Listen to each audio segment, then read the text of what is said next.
이 약초만 있으면 정말로 죽은 이를 다시 만날 수 있는 겁니까? 허미는 떨리는 목소리로 물었습니다.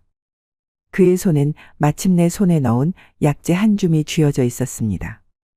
그토록 찾아 헤맨 전설 속의 사막월초였습니다. 다시 만나는 것은 잠시일 뿐이오. 그리고 그 대가는 클 겁니다.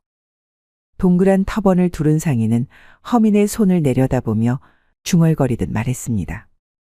눈매는 날카로웠고 검게 그을린 손끝에는 모래먼지가 말라붙어 있었습니다.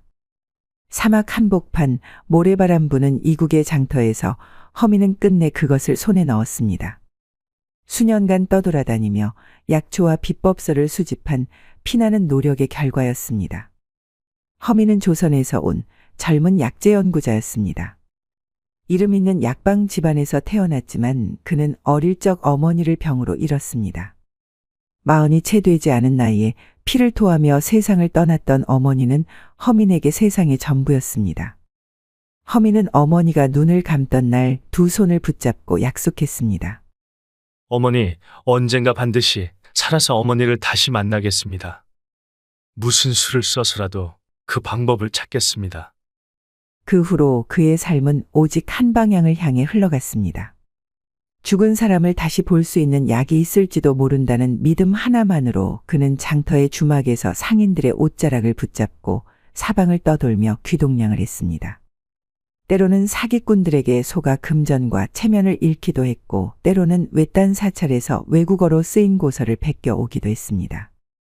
집안에서는 그를 내쳤고 그는 누구의 기대도 받지 못한 채 외롭게 약초와 꿈만 쫓았습니다. 죽은 자와 만나는 것은 신의 영역이라 하지 않았습니까? 그에게 경고하는 자도 있었습니다. 하지만 허민은 믿었습니다. 누군가는 의지할 수 있는 기적을 만들어야 한다고 생각했습니다. 그 신념 하나로 그는 서역의 모래산을 넘고 피에 젖은 사막을 지나 끝내 달이 가장 밝은 밤에만 피는 그 전설의 꽃을 손에 넣었습니다. 돌아오는 길 그는 기력의 한계를 몇 번이고 넘기며 겨우 한양으로 돌아왔습니다. 작은 초가 하나를 빌려 스스로 설계한 비밀 약방을 꾸미고 외국 상인에게 배운 제조법을 응용해 몽중환을 빚어냈습니다. 말 그대로 한 알의 약을 위해 그의 수년이 들어간 셈이었습니다. 약이 완성되던 날 밤 허민은 그 약을 자신에게 써보았습니다. 달빛이 뜨겁게 내리쬐던 밤 그는 물 한 그릇에 풀어 넣은 몽중환을 마셨습니다. 그리고 눈을 감았습니다. 꿈속에서 그는 산길을 올라가고 있었습니다. 그때 저 멀리 한 여인이 서 있는 것을 발견했습니다. 어머니였습니다. 허민은 단숨에 달려가 품에 안겼습니다. 어머니! 미나, 우리 민이 많이 컸구나. 그녀는 허민의 머리를 어루만졌습니다. 머리카락을 쓸어 넘기던 손끝은 따뜻했고 목소리는 그리운 자장가처럼 가슴 깊이 스며들었습니다. 어머니, 제가 해냈습니다. 약을 만들었어요. 이 약 덕분에 어머니를 다시 뵐 수 있었습니다. 고생했구나. 이젠 그만 아파도 된다. 허민은 눈물을 참지 못하고 오열했습니다. 눈물에 잠긴 얼굴로 어머니의 얼굴을 한 번 더, 두 번 더 쓰다듬었습니다. 하지만 꿈은 오래가지 않았습니다. 어머니의 품이 서서히 멀어졌고 아침 햇살이 창틈으로 비치며 현실로 돌아오게 했습니다. 눈을 뜬 허민은 오랫동안 침상에 앉아 있었습니다. 손끝에 남은 어머니의 체온이 점차 식어가는 것을 느끼며 허민은 천천히 웃었습니다. 그는 알고 있었습니다. 이 약이 진정한 부활을 의미하는 것이 아니라는 것을. 하지만 단 한 번의 재회라도 남겨진 자에겐 무엇과도 바꿀 수 없는 위로가 된다는 것을 그는 이제 몸으로 알게 되었습니다. 며칠 뒤 허민은 장터에서 다시 사람들과 마주했습니다. 한 노인이 딸을 병으로 잃고 매일 집 앞 장독대에 앉아 멍하니 하늘만 바라본다는 이야기를 들었습니다. 노인의 얼굴엔 허민의 얼굴과 똑같은 상실의 그림자가 드리워져 있었습니다. 허민은 노인의 어깨에 손을 얹었습니다. 그 분과 다시 만나고 싶으십니까? 노인은 대답하지 못하고 눈물만 흘렸습니다. 그 눈물을 보며 허민은 조용히 고개를 끄덕였습니다. 그럼 제가 도와드리겠습니다. 그날 밤 허미는 결심했습니다. 자신의 손으로 만든 이 약을 통해 단 한 사람이라도 자신처럼 위로받을 수 있다면 그것으로 족하다고 생각했습니다. 내가 느꼈던 그 위로를 많은 고통받는 사람들에게도 느끼게 해주고 싶구나. 하지만 허미는 가난했고 약방을 열기 위한 자금을 빌리기 위해서 먼 곳에 사는 친척에게 찾아가게 되었습니다. 밤이 깊자 험한 길을 가던 허미는 도무지 길을 찾을 수가 없었죠. 폭풍우가 휘몰아쳐서 걷던 중에 방향을 잃고 만 것이었습니다. 사방이 어둠에 휩싸이니 당황함은 더욱 커져만 갔답니다. 아이고, 이런 날씨에 길을 잃다니 이런 일이 있는가. 허민이 비를 맞으며 한숨을 내쉬는데 멀리서 희미한 등불 하나가 보였답니다. 그는 서둘러 그 불빛을 향해 걸음을 옮겼죠. 누구시옵니까? 문을 연 것은 27쯤 되어 보이는 젊은 과부였답니다. 그녀의 이름은 월양이라 했죠. 그녀는 남편을 잃은 지 1년이 채 되지 않은 과부였습니다. 그녀의 고운 눈매와 가느다란 목선은 꽃처럼 아름다웠죠. 비를 피하고자 왔어. 혹시 하룻밤만 재워주실 수 있겠어? 월양은 잠시 망설이다가 문을 활짝 열었답니다. 들어오십시오. 곧불 드시겠사옵니다. 젖은 도포 자락을 벗으며 허민이 방으로 들어서자 월양은 슬쩍 눈길을 피했답니다. 하지만 그 짧은 순간 그녀의 눈동자에 허민의 젖은 속꽃 너머로 비치는 탄탄한 가슴팍이 비쳤던 것을 아는 이는 달빛 아래 숨어있던 까치 한 마리뿐이었죠. 옷이 다 젖으셨사옵니다. 저의 서방님께서 입으시던 옷이 있사옵니다. 월양은 머뭇거리며 고인이 된 남편의 옷을 내어주었고 수줍게 등을 돌렸습니다. 허민은 머쓱해하며 옷을 갈아입었답니다. 월양은 이내 정갈하게 준비한 찻잔에 따뜻한 차를 내었죠. 산에서 직접 딴 들국화차였습니다. 이런 날씨에 어디로 가시는 길이셨사옵니까? 먼 곳에 사는 친척을 찾아가는 길이었다오. 가는 길에 길을 잃었지만 도중에 이렇게 좋은 인연을 만났으니 오히려 감사할 따름이요. 두 사람은 초가의 좁은 방에서 차를 마시며 이야기를 나누었답니다.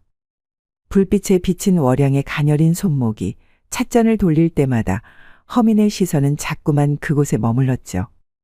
그리고 이야기는 어느새 허민이 만든 몽중안으로 흘러갔답니다. 그런 신비한 약이 있단 말이옵니까? 정말로 돌아가신 이를 만날 수 있다는 말씀이시옵니까? 그 물음에 허민은 품속에서 작은 비단 주머니를 꺼내서 월양에게 보여주었답니다. 그것은 바로 몽중안의 실물이었죠.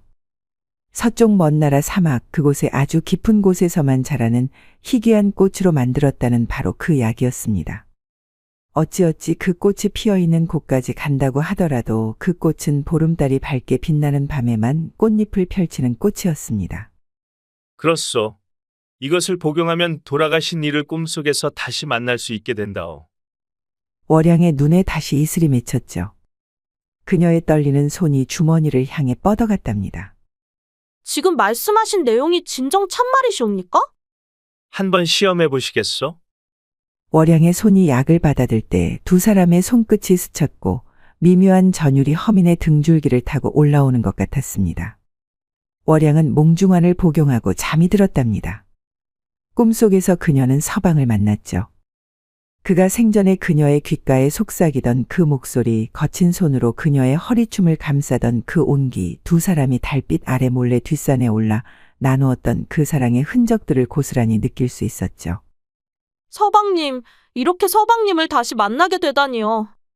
서방은 그녀의 속치마 끝자락을 슬쩍 들추며 웃음 지었고 월양은 달아오른 얼굴을 그의 품에 묻었답니다. 그들은 꿈속에서 현실처럼 뜨겁게 사랑을 나누었죠. 서방의 거친 손길이 그녀의 속곳을 헤집고 들어갈 때 월양은 뜨거운 숨결을 내뱉으며 그의 목덜미에 얼굴을 묻었답니다. 서방님, 서방님이 떠난 후로 저는 찬소리만 맞고 사는 것 같았사옵니다. 그녀의 말에 서방은 그저 그녀를 더욱 깊이 끌어안을 뿐이었죠. 그들의 살결이 맞닿을 때마다 월양의 온몸이 떨렸고 땀에 젖은 속곳은 그녀의 몸에 들러붙었답니다. 하지만 아침이 되어 꿈에서 깨어나자 월양은 텅 빈 방에 홀로 누워 있었죠. 남편의 온기가 느껴지던 자리는 차갑게 식어 있었고 모든 것이 꿈이었음을 깨달은 월양은 견딜 수 없는 상실감에 사로잡혔답니다. 서방님, 돌아오십시오. 제발 부탁이옵니다. 월양은 애타게 서방의 이름을 부르며 방문을 박차고 나갔죠. 남편에 대한 그리움이 사무쳐 더는 견딜 수가 없었던 것이었습니다.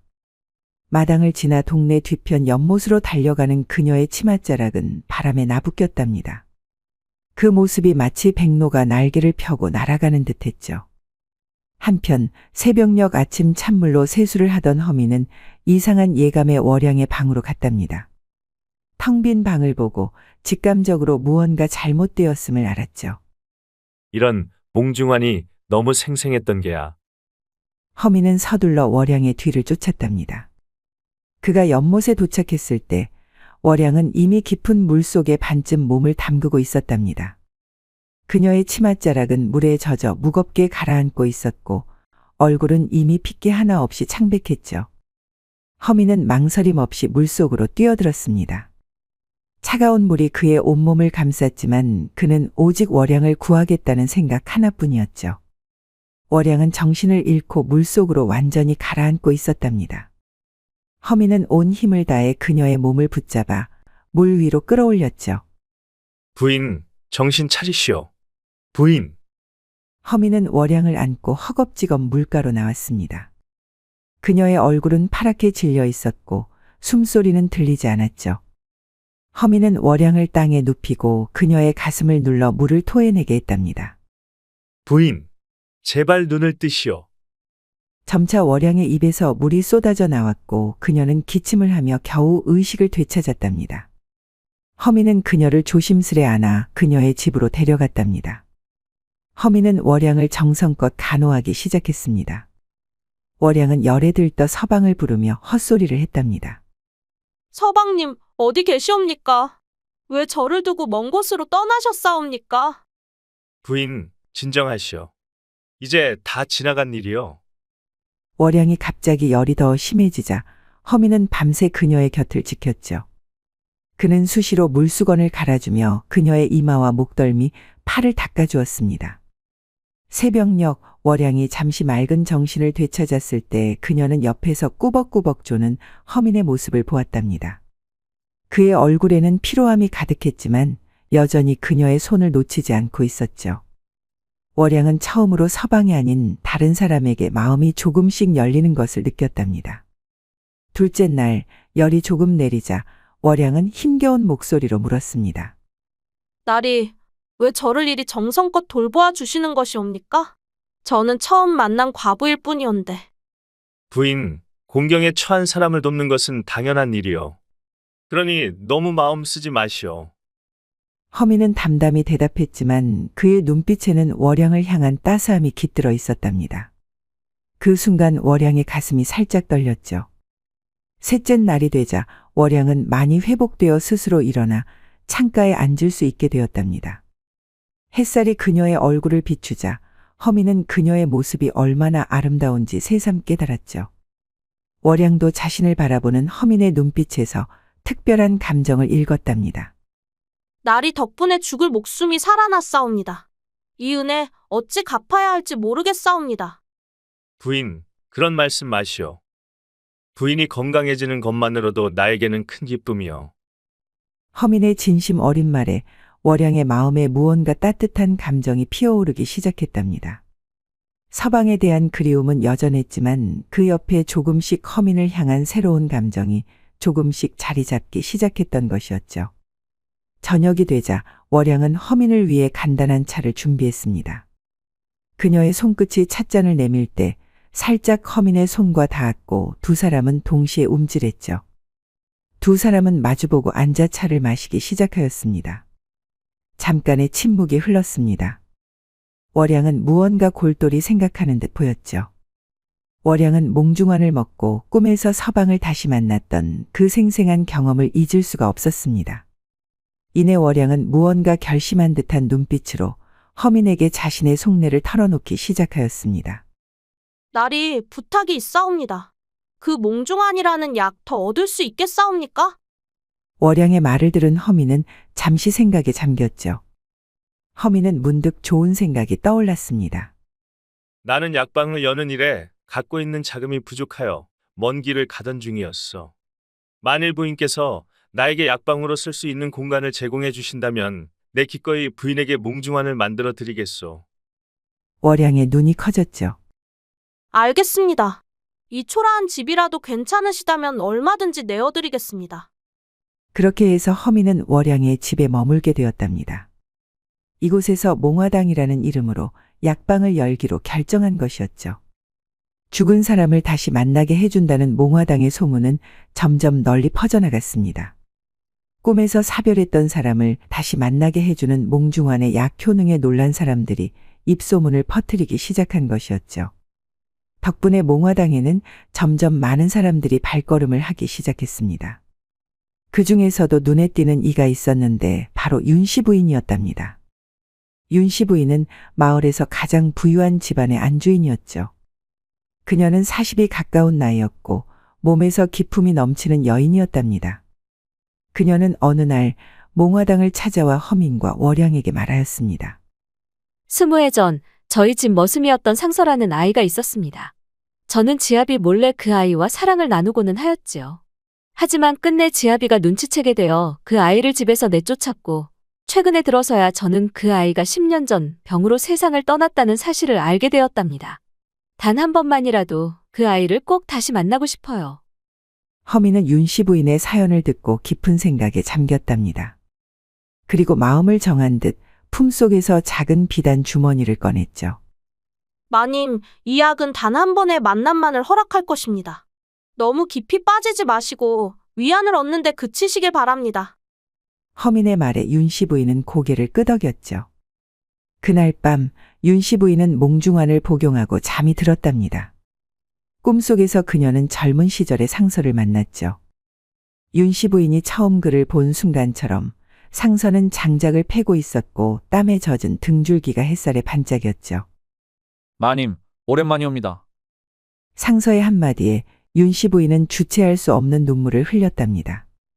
상서야, 이리 오너라. 네 얼굴을 너무도 보고 싶었다. 어찌 저를 아직도 찾으시옵니까? 이미 20년이 흘렀사옵니다. 그 세월 동안 하루도 너를 잊은 적이 없다. 네가 쫓겨난 후 어디로 갔는지 어찌 지내는지 전혀 알 길이 없었단 말이야. 윤씨 부인은 떨리는 손으로 상서의 얼굴을 어루만졌죠. 그의 거친 손끝이 그녀의 소매를 스치자 예전의 그 감정이 다시 피어올랐답니다. 마님, 저는 쫓겨난 뒤에 이곳저곳을 떠돌며 험한 일을 하다가 그만 병을 얻었사옵니다. 하지만 소희는 죽는 순간까지도 오로지 마님만을 생각했사옵니다. 내가 널 지켜주지 못해 미안하구나. 내 지아비가 널 그렇게 내쫓지만 않았어도. 괜찮사옵니다. 그때의 짧은 순간이 저에겐 평생의 행복이었사옵니다. 마님도 이제는 그 추억을 가슴에 묻고 앞으로의 인생을 편하게 사시옵소서. 윤씨 부인과 상서는 꿈속에서 서로를 부둥켜 안고 오랫동안 울었답니다. 꿈에서 깨어난 윤씨 부인의 얼굴에는 평온함이 깃들어 있었답니다. 그녀는 허민과 월양에게 깊이 감사의 인사를 전하고 값진 선물을 남겼죠. 비단 한 필과 은자 10량이었습니다. 이것은 내 마음의 짐을 덜어준 보답입니다. 앞으로 몽화당이 더 많은 이들에게 위안을 주기를 바라고 있어요. 윤씨 부인이 떠난 후 허민과 월양은 나란히 앉아 차를 마셨습니다. 둘 사이에는 아직 말로 표현하지 못한 감정이 흐르고 있었죠. 나리, 윤씨 부인의 모습이 어쩐지 제 모습과 비슷해 보이옵니다. 그렇소? 어떤 면에서 말이요? 사랑하는 이를 잃고 그리워하는 모습이 저와 똑 닮았사옵니다. 하지만 이제는 저도 조금씩 마음의 짐을 내려놓으려 노력하고 있사옵니다. 월양의 말에 허민은 가슴이 두근거렸죠. 그는 월양의 고운 손을 바라보며 언젠가는 그 손을 잡고 자신의 마음을 고백할 날이 오기를 바랐답니다. 두 사람이 나눈 시선 속에는 아직 말로 표현하지 못한 감정의 씨앗이 자라고 있었답니다. 아직은 그 감정을 인정하기 조심스러웠지만 몽화당의 일상 속에서 두 사람의 마음은 서서히 하나로 가까워지고 있었답니다. 봄이 깊어가는 어느 날 몽화당 앞에는 긴 줄이 늘어섰답니다. 죽은 이를 꿈에서 만날 수 있다는 소문이 삼남 지방까지 퍼져 먼 곳에서도 사람들이 찾아왔죠. 허미는 아침부터 저녁까지 약을 짓느라 손이 쉴 새 없었고 월양은 손님들을 맞이하느라 분주했답니다. 날이 오늘도 손님이 끊이질 않사옵니다. 그러게 말이오, 부인. 이렇게 될 줄은 미처 생각지 못했소이다. 월양이 땀에 젖은 이마를 닦는 모습을 보던 허미는 무심코 시선을 떼지 못했죠. 그녀의 젖은 살결이 은은히 비치는 모습이 마치 연꽃잎에 맺힌 이슬처럼 아름다웠답니다.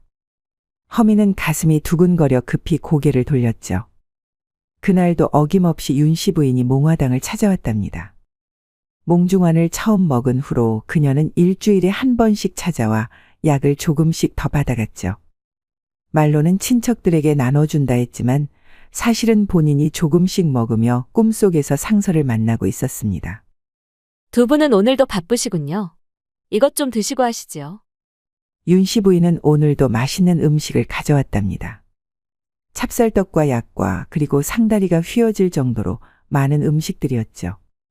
월양은 부끄러워하며 받았답니다. 마님, 번번이 이렇게 귀한 것을 가져와 주시니 너무도 감사하옵니다. 이 정도가 다 무엇인가요? 제 마음속 짐을 덜어준 은혜에 비하면 세 발의 피랍니다. 세 사람은 몽화당 앞마당에 자리를 펴고 음식을 나눠 먹었답니다. 달콤한 약과가 입안에서 녹아내리자 허미는 절로 미소를 지었죠. 월양은 그의 입가에 묻은 고물을 손수건으로 살짝 닦아주려다가 문득 윤씨 부인의 시선을 느끼고 얼른 손을 거두었습니다. 아이고, 하려던 일을 왜 멈추시나요? 계속 하시죠. 윤씨 부인의 장난스러운 말에 월양은 홍시처럼 얼굴이 붉어졌답니다. 허민도 당황하여 헛기침을 했죠. 마님, 그게 아니오라. 저희는 그저 모르는 사람이 보면 남남인 줄 알겠습니다. 제가 보기에는 두 분이 서로 마음이 있으신 것 같은데요. 윤씨 부인의 말에 두 사람은 더욱 당황했답니다. 월양은 고개를 푹 숙였고 허미는 갑자기 하늘의 구름이 무척 흥미롭다는 듯 고개를 들었죠. 마님, 저희는 그저 같은 일을 하는 사이일 뿐입니다. 월양의 말에 윤씨 부인은 회심의 미소를 지었답니다. 그런가요? 하지만 두 분이 서로를 바라보는 눈빛이 그리도 뜨거울 수가 있나요? 제 눈이 좀 오래되었지만 그 정도는 눈치챌 수가 있어요. 허미는 벌써 귓가가 달아오르는 것을 느꼈답니다. 한편 월양의 가슴은 마치 작은 새가 날갯짓하듯 빠르게 뛰었죠. 두 사람의 미묘한 반응에 윤씨 부인은 더욱 확신을 가졌습니다. 그날 밤 달이 유독 밝게 빛났답니다. 윤씨 부인은 가기 전에 월양을 불러 뒤뜰에서 이야기를 나누었죠. 한 가지 말해두고 싶은 것이 있어요. 네, 말씀하시옵소서, 마님. 윤씨 부인은 월양의 손을 꼭 잡고 진지한 눈빛으로 말했답니다. 감정을 솔직하게 표현하는 시기가 너무 늦게 되면 나와 상서의 관계처럼 영원히 이루어지지 못할 수도 있어요.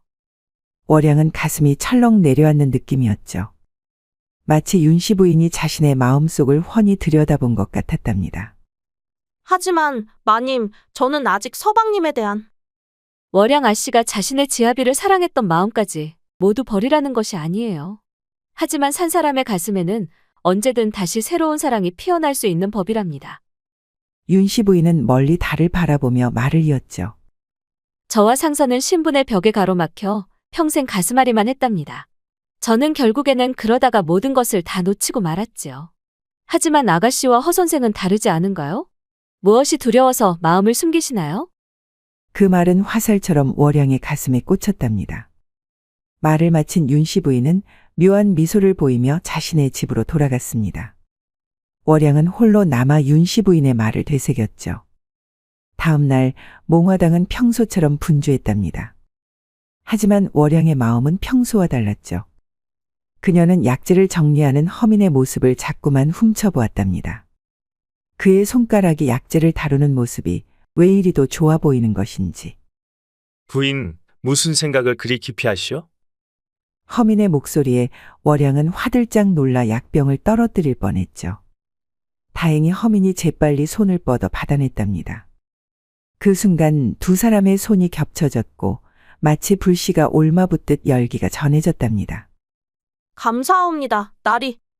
월양이 황급히 손을 떼자 허미는 슬쩍 웃으며 약병을 건넸죠. 조심하시오. 이 약은 구하기 힘든 것이니 말이오.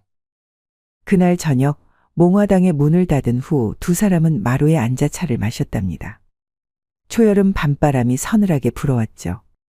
월양의 머리카락 한 가닥이 바람에 흩날리자 허민은 무심코 손을 뻗어 그것을 귀 뒤로 넘겨주었답니다. 허민이 황급히 손을 거두자 월양은 고개를 숙였습니다. 하지만 그녀의 입가에는 희미한 미소가 맴돌았죠. 나리, 네, 부인. 오늘 밤하늘이 참 고와 보이지 않사옵니까? 월양의 목소리는 가늘게 떨렸답니다. 허민은 고개를 들어 하늘을 바라보았죠. 정말 별들이 유독 밝게 빛나고 있었답니다. 그러하오. 마치 부인의 눈동자처럼 말이오. 허민의 갑작스러운 말에 월양은 놀란 눈으로 그를 바라보았죠. 허민도 자신이 한 말에 당황한 듯 했습니다. 아니, 그게 실례했소이다. 아니옵니다, 나리. 감사하옵니다. 두 사람 사이에 묘한 침묵이 흘렀답니다. 가슴 속에서는 말하고 싶은 것이 넘쳐났지만 입술은 쉽게 열리지 않았죠. 허민은 용기를 내어 먼저 입을 열었답니다. 부인, 사실 오래전부터 부인에게 말하고 싶은 것이 있었어.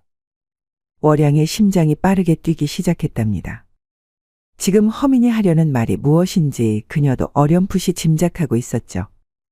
말씀하시고 싶으신 것이라니 어떤 것이옵니까? 부인과 함께 이곳에 오래 머문 이후로 몽화당은 물론이고 나의 마음속에도 많은 변화가 있었어. 허민의 목소리가 살짝 떨렸죠. 그는 월양의 눈을 바로 보지 못하고 찻잔만 바라보았답니다. 저도 나리를 알게 된 후로 많은 것이 달라졌사옵니다. 월양의 말에 허민은 고개를 들었죠. 그들의 눈이 마주쳤고 그 안에는 말로 표현하지 못한 감정이 가득했답니다. 부인, 혹시 내가 감히 부인에게 바로 그때 밖에서 요란한 소리가 들렸죠. 마을 사람이 급히 한밤중에 약을 구하러 온 것이었답니다. 허민은 아쉬운 마음으로 자리에서 일어났고 그들의 대화는 그렇게 중단되고 말았죠. 그날 밤 늦게 월양은 자신의 방에 누워 허민이 하려던 말을 곱씹었습니다. 아마도 그는 자신의 마음을 고백하려 했을 것이라고 그녀는 속으로 확신했죠. 그녀의 입가에는 미소가 번졌답니다. 한편 허민도 자신의 방에서 쉽게 잠들지 못하고 있었답니다. 조금 전 월양과 나눈 대화가 자꾸 머릿속을 맴돌았죠. 다음에는 더 용기를 내어 확실히 말해야겠다고 다짐했답니다. 다음 날 아침 두 사람은 평소와 달리 서로의 눈을 마주치기 어려워했답니다. 하지만 그들의 동작 하나하나에는 전과 다른 애정 어린 배려가 깃들어 있었죠. 허민이 약재를 내릴 때 월양은 슬쩍 다가가 그를 도왔고 허민은 월양이 무거운 것을 들지 않게 항상 먼저 나섰답니다. 나리, 식사하셔야죠. 고맙소, 부인. 부인의 밥상은 늘 맛이 좋소. 허민의 칭찬에 월양은 입술을 살짝 깨물며 미소 지었답니다. 그녀의 모습이 너무 예뻐서 허민은 잠시 숨을 멈추었죠. 그렇게 두 사람은 서로의 마음을 조금씩 더 드러내기 시작했답니다. 윤씨 부인의 조언이 월양의 마음을 움직이게 한 것이었죠. 그들의 사랑은 마치 봄날의 꽃봉오리처럼 천천히 하지만 확실하게 피어나고 있었답니다. 몽화당을 찾는 손님들은 이제 허민과 월양이 서로에게 특별한 감정을 품고 있다는 것을 눈치챘죠. 사람들은 곧 두 사람이 부부가 될 것이라는 소문을 내기 시작했습니다. 몽화당의 명성이 더욱 높아지던 초가을 뜻밖의 손님이 찾아왔답니다. 해주 영감이라 불리는 60이 넘은 노인이었죠. 허연 수염을 길게 늘어뜨린 그는 비틀거리는 걸음으로 몽화당에 들어서자마자 월양에게 달려들었습니다. 몽중환을 주게! 지금 당장 필요하네! 월양은 놀라 뒤로 물러섰죠. 해주 영감의 눈은 충혈되어 있었고 그의 숨에서는 술 냄새가 진하게 풍겼답니다. 영감님, 죄송하지만 진정하시고 앉아서 말씀해 주십시오. 해주 영감은 떨리는 손으로 주머니에서 은자 하나를 꺼내 탁자에 던졌죠. 그의 모습이 마치 물에 빠진 사람이 지푸라기라도 잡으려는 듯 절박해 보였답니다.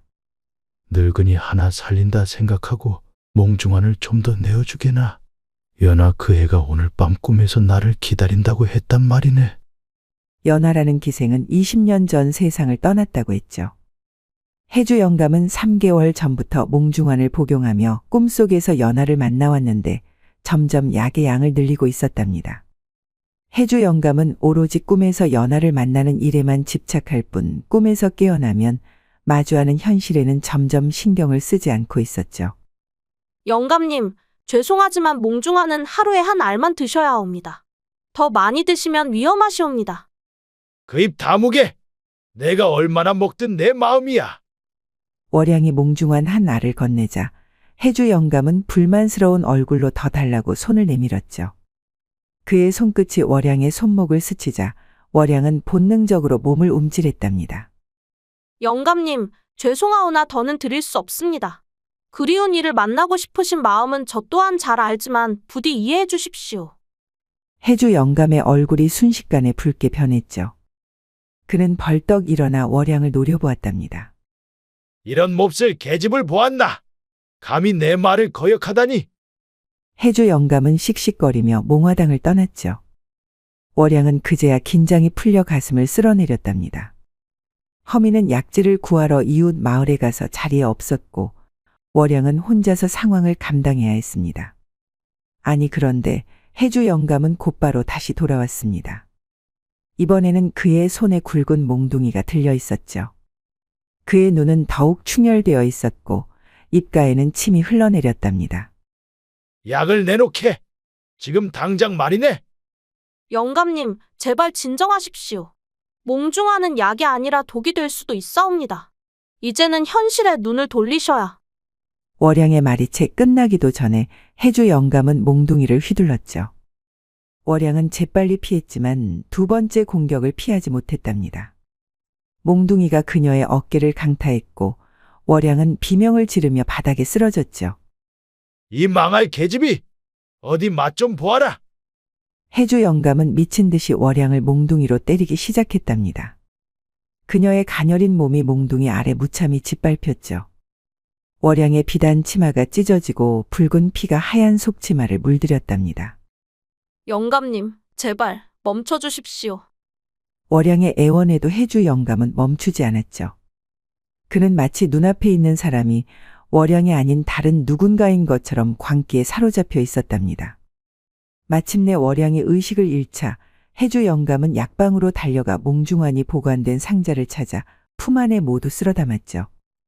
그리고는 도망치듯 몽화당을 빠져나갔답니다. 얼마 시간이 지나 뒤늦게 허민이 약재를 가득 안고 돌아왔습니다. 그는 문이 활짝 열린 몽화당을 보고 이상한 예감의 발길을 더욱 재촉했답니다. 부인? 내가 돌아왔어. 대답이 없자 허민은 방으로 들어갔고 그 순간 그의 손에서 약재 뭉치가 우두둑 떨어졌답니다. 바닥에는 월양이 피투성이가 되어 누워 있었죠. 그녀의 입에서 피가 흘러나왔고 얼굴은 창백하게 변해 있었습니다. 부인, 이게 어찌된 일이요? 허민은 달려가 월양을 안아 일으켰죠. 그녀의 몸은 이미 차갑게 식어가고 있었답니다. 허민은 눈물을 흘리며 애타게 월양을 불렀죠. 부인, 정신 차리시오. 제발. 허민은 급히 월양을 침상에 뉘이고 서둘러 그녀의 상처를 돌보았습니다. 급한 치료가 숨가쁘게 마무리되자 월양은 겨우 가쁜 숨을 몰아쉬기 시작했죠. 월양이 살아있다는 것을 확인하자 허민은 눈에 불을 켜고 사람들을 찾아다니며 대체 자신이 자리를 비운 사이 몽화당에서 무슨 일이 있었는지 묻고 다녔습니다. 몽중환을 구하러 왔던 사람들은 웬 영감이 몽화당 안에서 미친 듯이 날뛰며 몽둥이로 월양을 마구 내리치는 것을 보았다고 말했습니다. 사람들은 그 영감이 허옇고 긴 수염을 가진 해주 영감이라고 알려주었습니다. 이래 내막을 알게 된 허민은 그 길로 관하로 달려가 해주 영감을 고발했죠. 그 해주 영감이라는 놈을 당장 잡아들여 주십시오. 그놈이 나의 약방에서 무고한 여인을 몽둥이로 죽기 직전까지 내리쳤습니다. 그리고 내 약방에서 내가 만든 약까지 잔뜩 훔쳐갔습니다. 관아에서는 즉시 포졸들을 보내 진상을 파악했죠. 사건의 내막이 밝혀지자 포졸들은 해주 영감을 체포하러 갔습니다. 포졸들이 들이닥쳤을 때 해주 영감은 몽중환을 한꺼번에 다 먹고 미친 듯이 웃고 있었답니다.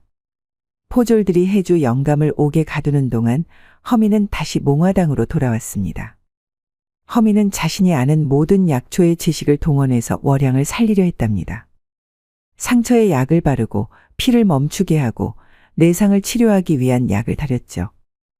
허민의 손길이 월양의 몸을 어루만질 때마다 허민의 눈에서는 눈물이 흘렀답니다. 부인, 제발 버티시오. 절대 포기하지 마시오. 밤새도록 허민은 월양 곁을 지켰습니다. 허민은 월양을 정성스레 간호하며 하늘에게 그녀의 목숨을 살려달라고 간절히 기도했죠. 허민의 노력에도 불구하고 이튿날 아침이 되자 이제 월양의 숨은 거의 느껴지지 않았고 맥박도 미약하였답니다. 허민은 더 이상 어찌할 바를 모르고 그녀의 손을 꼭 잡았죠. 허민은 그녀의 창백한 모습을 보니 가슴이 찢어지는 것 같았죠. 그는 더 이상 자신의 감정을 억누를 수가 없었습니다. 부인 없이 나 혼자 어찌하라는 말이오. 부인, 제발 눈을 떠주시오. 허민은 월양을 부드럽게 끌어안았죠. 그녀의 차가운 몸에 자신의 온기를 전하려는 듯 꼭 안았답니다. 그의 눈물이 월양의 목덜미에 떨어졌고 그 느낌이 마치 봄비처럼 그녀의 피부를 적셨죠. 부인, 제발 가지 마시오. 내 평생 부인과 함께하며 살아가고 싶소. 부인 없이는 나는 더는 하루도 혼자 살아가지 못할 것 같소. 허민의 가슴에서 흐느낌이 터져나왔습니다. 그의 손이 월양의 긴 머리카락을 쓰다듬고 그녀의 얼굴을 감싸 안았죠. 그때였답니다.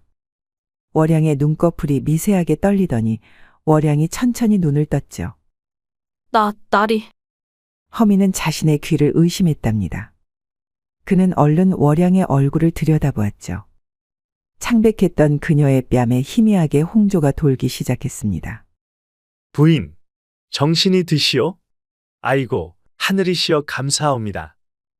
겨우 정신을 차린 월양은 작은 목소리로 허민에게 말하였습니다. 나리 없이는 더는 홀로 살아갈 수가 없사옵니다. 저에게도 나리는 없어서는 안 되는 분이 되셨사옵니다. 그 말을 듣는 순간 허민의 눈에서 행복의 눈물이 쏟아졌답니다. 그는 조심스레 월양의 이마에 입술을 맞추었죠. 이제 2번 다시 부인 곁을 떠나지 않을 것이오. 월양의 입가에 희미한 미소가 번졌죠. 그녀의 손이 떨리며 허민의 손을 찾았고 두 사람의 손가락이 서로 얽혔답니다. 두 사람의 눈에는 이제 서로를 향한 확실한 사랑이 담겨 있었답니다. 죽음의 문턱에서 돌아온 월양은 매일 조금씩 건강을 회복해갔죠. 허민은 한시도 그녀의 곁을 떠나지 않고 정성껏 간호했답니다. 해주 영감은 관아의 처분을 받아 옥살이를 하는 신세로 전락했죠. 그는 너무 많은 몽중환을 복용한 탓에 현실과 꿈의 구분을 완전히 잃어버리고 말았답니다. 한 달이 지나 완전히 회복된 월양은 처음으로 마당에 나왔죠.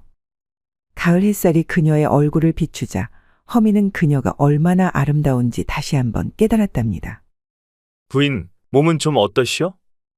네, 나리. 이제 완전히 나았사옵니다. 다 나리 덕분이옵니다. 허민은 조심스레 월양의 손을 잡았죠. 그들의 손이 맞닿은 곳에서 따스한 온기가 퍼져나갔답니다. 내 부인을 다시는 위험에 빠뜨리지 않겠소. 평생 곁에서 부인을 지킬 것이오. 월양은 수줍게 미소 지었죠. 그녀의 눈에는 행복의 눈물이 맺혔답니다. 제가 저승으로 가지 않고 다시 이승으로 돌아올 수 있었던 것은 모두 나리 덕분이옵니다. 그것이 무슨 말이오? 제가 저승으로 끌려가려는 순간에 나리의 목소리가 들려왔사옵니다. 나리의 목소리가 저를 다시 이승으로 불러들인 것 같았사옵니다. 그 말을 들은 허민은 월양을 부드럽게 품에 안았죠. 그들의 마음은 이미 하나가 되어 있었답니다. 허민과 월양은 사람들의 축복을 받으며 마침내 혼례를 올렸습니다. 혼례 첫날 밤 허민은 조금씩 월양에게 몸을 기울였고 그녀도 눈을 감으며 그에게 다가갔답니다. 처음으로 두 사람의 입술이 맞닿았을 때 마치 세상의 모든 소리가 멈춘 것 같았죠. 달콤하고 부드러운 입맞춤이 이어지는 동안 월양의 온몸에 전율이 흘렀답니다. 그녀의 작은 신음이 허민의 입술에 스며들었죠. 허민은 천천히 월양의 허리를 감싸 안았고 그녀는 그의 가슴에 몸을 맡겼답니다. 허민의 손이 월양의 속저고리를 벗기기 시작했습니다. 그녀의 설레는 가슴이 드러났을 때 허민은 감탄의 한숨을 내쉬었죠. 그녀의 살짝 솟아오른 봉우리가 분홍빛으로 물들어 있었던 것이었답니다. 너무 아름다우시오. 허민의 진심 어린 칭찬에 월양은 수줍게 웃었답니다. 그녀의 손이 허민의 옷자락을 붙잡았죠. 나리도 옷을 벗어주시옵소서. 허민은 급히 자신의 도포와 저고리를 벗었습니다. 드러난 그의 상체는 탄탄하게 잡힌 근육으로 가득했죠. 여러 귀한 약재들을 캐러 다니며 단련된 그의 몸은 마치 조각상 같았답니다. 이내 허민의 입술이 월양의 목을 타고 내려가자 그녀의 몸은 활처럼 휘어졌답니다. 그녀의 가슴에 입을 맞출 때 월양은 작은 신음을 참지 못했죠. 그녀의 달콤한 목소리에 허민의 욕망은 더욱 커져갔답니다. 그의 손이 월양의 치마 속으로 들어가자 그녀는 놀라서 몸을 움츠렸지만 곧 그의 손길에 몸을 맡겼죠. 괜찮소? 아프면 말해주시오. 월양은 고개를 저었습니다. 아프지 않사옵니다. 오히려 너무 좋사옵니다. 이어서 허민의 굵직한 물건의 본능이 월양을 향해 솟아올랐습니다. 월양은 놀라움과 기대감으로 가득 찬 눈빛으로 그것을 바라보았답니다. 허민은 조심스럽게 그녀 위에 올라탔고 마침내 두 사람의 몸이 하나가 되었죠. 처음에 날카로운 통증에 월양은 신음했지만 곧 그 고통은 말로 표현할 수 없는 쾌감으로 변해갔답니다. 두 사람의 몸은 마치 춤을 추듯 리듬을 맞추기 시작했죠. 허민의 힘찬 움직임에 월양은 신음을 참지 못했답니다. 그녀의 손톱이 허민의 등을 긁자 허민의 몸에 붉은 자국이 남았죠. 허민의 목소리는 거칠어졌고 그의 움직임은 더욱 빨라졌답니다. 월양의 몸은 마치 파도처럼 일렁였고 그녀의 신음은 점점 커져갔죠. 그녀가 허민의 이름을 부를 때마다 허민의 심장은 더욱 빠르게 뛰었답니다. 두 사람의 숨결이 하나가 되고 그들의 영혼이 서로를 감싸 안았죠. 마침내 절정의 순간이 찾아왔을 때 월양은 큰 소리로 신음했고 허민도 거친 숨을 내쉬었답니다. 격정이 가라앉고 허민은 월양의 곁에 누웠습니다. 두 사람은 서로를 바라보며 미소 지었죠. 달빛이 창문으로 스며들어 그들의 땀에 젖은 몸을 비추었답니다. 사랑하오, 부인. 저도 서방님을 사랑하옵니다. 두 사람은 다시 한번 부드럽게 입을 맞추고 서로의 팔 안에서 깊은 잠에 빠져들었답니다. 그리고 시간이 흘러 이듬해 봄, 몽화당 앞마당에는 꽃이 만발했답니다. 벚꽃과 진달래가 화사하게 피어나 몽화당을 찾는 이들의 마음을 밝게 해주었죠. 오늘은 특별한 날이었습니다. 월양이 건강한 사내아이를 출산한 지 100일이 되는 날이었죠. 허민은 아들의 100일 잔치를 크게 벌였습니다. 마을 사람들과 멀리서 온 손님들도 초대하여 함께 기쁨을 나누었죠. 윤씨 부인도 잔치에 참석해서 둘의 경사를 축하해 주었습니다. 몽화당은 이제 단순한 약방이 아니라 마을의 중심이 되었답니다. 사람들은 약을 구하러 오기도 했지만 때로는 그저 이야기를 나누고 위로를 받기 위해 찾아오기도 했죠. 허민과 월양은 몽중환의 처방을 크게 줄이는 대신 마음을 치유하는 상담과 대화에 더 중점을 두기 시작했답니다. 사람들의 아픔과 그리움을 들어주고 그들이 꿈이 아닌 현실에서 행복을 찾을 수 있도록 도와주었던 것이죠. 두 사람은 서로의 손을 꼭 잡고 몽화당을 바라보았답니다. 이제 그들은 더 이상 꿈에 의존하지 않았습니다. 그들의 현실이 꿈보다 더 아름다워졌으니까요. 야다마 씨의 다음 이야기를 빠르게 시청하시려면 동그라미를 클릭하여 구독을 눌러주세요. 감사합니다.